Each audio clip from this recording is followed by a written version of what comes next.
কদিন পরেই একটি বছর শেষ হতে চলেছে। সামনে নতুন বছর, নতুন বছরের সাথে নতুন ক্যালেন্ডার। 2025 সালকে বিদায় জানাতে আর 2026 সালকে স্বাগত জানাতে আমরা প্রায় প্রস্তুত। কিন্তু জানেন কি, পৃথিবীতে এমন একটি দেশ আছে যারা এই বছর 2018 সালে প্রবেশ করছে। ভাবছেন এ আবার কি করে হয়? নমস্কার, না জানা অজানা জানা ফেসবুক পেজ এবং ইউটিউব চ্যানেলে আপনাকে স্বাগত। তথ্যটি সম্পূর্ণ জানতে ভিডিওটি শেষ অবধি দেখার অনুরোধ রইল। ভিডিওটি কেমন লাগলো তা কমেন্ট বক্সে জানাতে ভুলবেন না। ভালো লাগলে লাইক করুন এবং অন্যকে দেখার জন্য শেয়ার করে দিন। এইরকম নতুন নতুন তথ্য পেতে ফেসবুক পেজটি ফলো করুন বা ইউটিউব চ্যানেলটি সাবস্ক্রাইব করুন এবং বেল আইকনটি প্রেস করে দিন। দেশটির নাম ইথিওপিয়া। এটি পূর্ব আফ্রিকার একটি দেশ। বহুল ব্যবহৃত গ্রেগরিয়ান ক্যালেন্ডারের বিপরীতে ইথিওপিয়ান ক্যালেন্ডার ব্যবহার করা হয় সেই দেশে। এই ক্যালেন্ডার অনুযায়ী 13 মাসে বছর হয়। এরা মানে না অন্য দেশের ক্যালেন্ডার। ফলস্বরূপ দেশটি বিশ্বের বাকি অংশ থেকে 7 থেকে 8 বছর পিছিয়ে রয়েছে। প্রাচীন সভ্যতা থেকে শুরু করে আধুনিক যুগ, দিন, তারিখ, মাস, বছরের হিসাব রাখার জন্য ভরসা ক্যালেন্ডারই। বদল এসেছে শুধু প্রযুক্তিতে। কাগজের ক্যালেন্ডারকে সরিয়ে এসেছে আধুনিক ডিজিটাল ক্যালেন্ডার।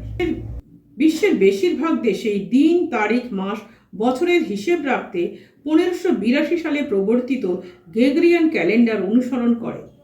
সেই ক্যালেন্ডার অনুযায়ী মানুষ বর্তমানে 2025 সালের শেষ দিকে বাস করছে।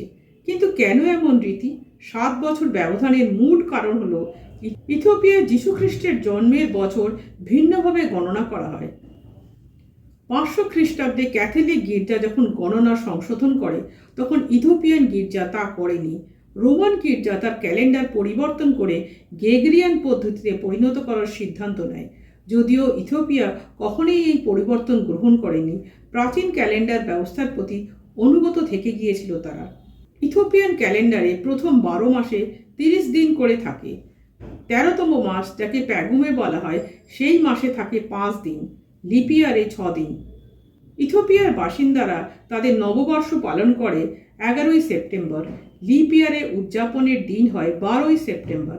অন্যদিকে গ্রেগরিয়ান ক্যালেন্ডার অনুযায়ী নতুন বছর শুরু হয় 1 জানুয়ারি থেকে। বিশ্বের বাকি দেশগুলি যেখানে 2000 সালে নতুন সহস্রাব্দ উদযাপন করেছিল, ইথিওপিয়ার গ্রেগরিয়ান ক্যালেন্ডার অনুযায়ী 2000 সালে প্রবেশ করে 2007 সালের 11ই ডিসেম্বর। ভিন্ন ক্যালেন্ডার ব্যবহারের কারণে ইথিওপিয়ার বেশ কিছু গুরুত্বপূর্ণ ছুটির দিন এবং উৎসব এমন তারিখে পালিত হয় যা বাকি দেশগুলির সঙ্গে সঙ্গতিপূর্ণ নয়। ক্যালেন্ডারের পার্থক্য সত্ত্বেও ইথিওপিয়ার মানুষদের বহির্বিশ্বে বেরোতে কোনো অসুবিধে হয় না, কারণ তারা দুরকমের ক্যালেন্ডারের সঙ্গেই মানিয়ে নিয়েছেন। আন্তর্জাতিক যোগাযোগ এবং ভ্রমণের ক্ষেত্রে গ্রেগরিয়ান ক্যালেন্ডারেই হিসেব রাখেন ইথিওপিয়ার নাগরিকরা। তবে স্থানীয় ইথিওপিয়ান ক্যালেন্ডার সে দেশের সংস্কৃতি, ঐতিহ্য এবং জাতীয় পরিচয়ের একটি অপরিহার্য অঙ্গ হিসেবে রয়ে গিয়েছে। সাথে থাকার জন্য ধন্যবাদ। পরের ভিডিওতে আবার দেখা হবে।